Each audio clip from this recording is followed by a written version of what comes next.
Donc, nous sommes au forum ici avec la PDCO, communément appelée patate douce à chair orange. Et ici, nous présentons au moins 9 variétés que l'INERA a mis en place. On a mis en place au moins 15 variétés homologuées, donc au milieu des 9 là que nous avons présentées ici. Et dans ces variétés, comme vous voyez, la variété qu'on appelle Héré, tu veux dire Angula, lorsque vous consommez, il y a la santé. Dans ces variétés, la particularité de ces variétés, c'est très riche en vitamine A, en bêta-carotène et aussi les antioxydants, les zinc, les éléments minéraux qui sont très riches dans ces variétés. Donc, lorsque vous consommez ces variétés, vous n'allez pas avoir de problème de vision et problème de carence alimentaire, surtout en vitamine A. Et pourquoi c'est bon aussi pour les femmes enceintes, les personnes âgées, même les diabétiques. Lorsque nous consommons la patate, c'est très sucré.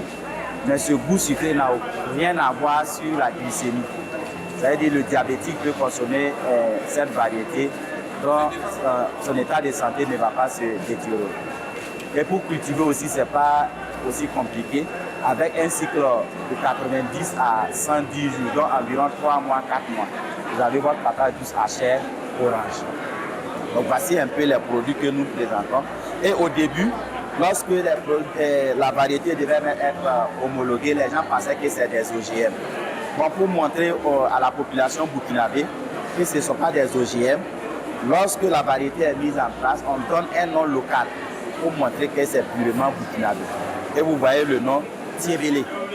Donc, Tiébélé ici, qui est très riche aussi en vitamine A, c'est les mêmes variétés. Et les producteurs aussi qui en produisent là, lorsque vous partez sur le marché, c'est la chair orange qui est plus chère que les autres. Donc si vous produisez aujourd'hui la patate à chair orange et la chair blanche, vous allez voir que vous vendez mieux la patate à chair orange et la chair blanche, vu ses propriétés organoleptiques, qui sont très riches aussi et recherchées par la population aujourd'hui, compte tenu de la carence alimentaire, surtout en vitamine A. Et le rendement aussi est très élevé, le rendement qui va jusqu'à 20 tonnes à l'hectare. Et actuellement, compte tenu de la sécurité alimentaire aussi, que nous sommes, c'est une plante qui peut être cultivée toute l'année.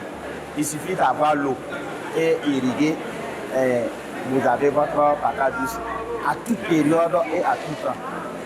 Bon, en fait, il faut reconnaître aussi que le fait que j'ai porté mon choix sur ces variétés dénommées patate douce à chair orange, c'est pas pour rien, c'est pas par hasard, parce que tout simplement, ça contient énormément de vertus.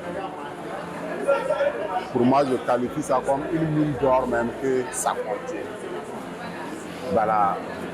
Dans un premier temps, la recherche nous fait savoir, et nous-mêmes, on a testé, on a compris que c'est à la fois un antioxydant, surtout si tu as pu produire ça sans produits chimiques.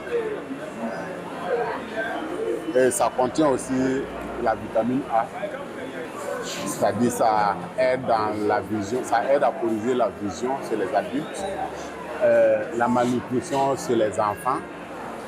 Et aussi, il faut reconnaître qu'en même temps, c'est un plat que tu consommes. Donc ça veut dire qu'en voulant préparer à manger pour ne pas avoir faim, tu contribues à guérir tes petits maux, tes petites maladies que tu vis au quotidien.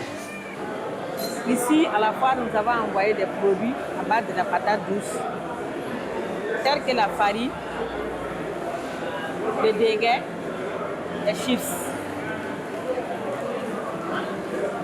Ensuite, il y a le premier jour, on a envoyé des mets pour la dégustation.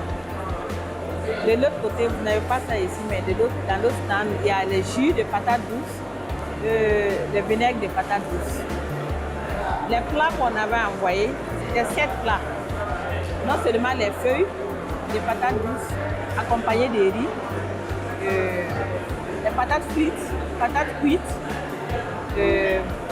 patates au ragoût et puis la purée de patates. Donc c'était les mets qu'on avait déposés ici, les gens ont dit. Voilà, on invite la population à consommer les produits à base de patates douces. Même si c'est la patate fraîche, c'est bon.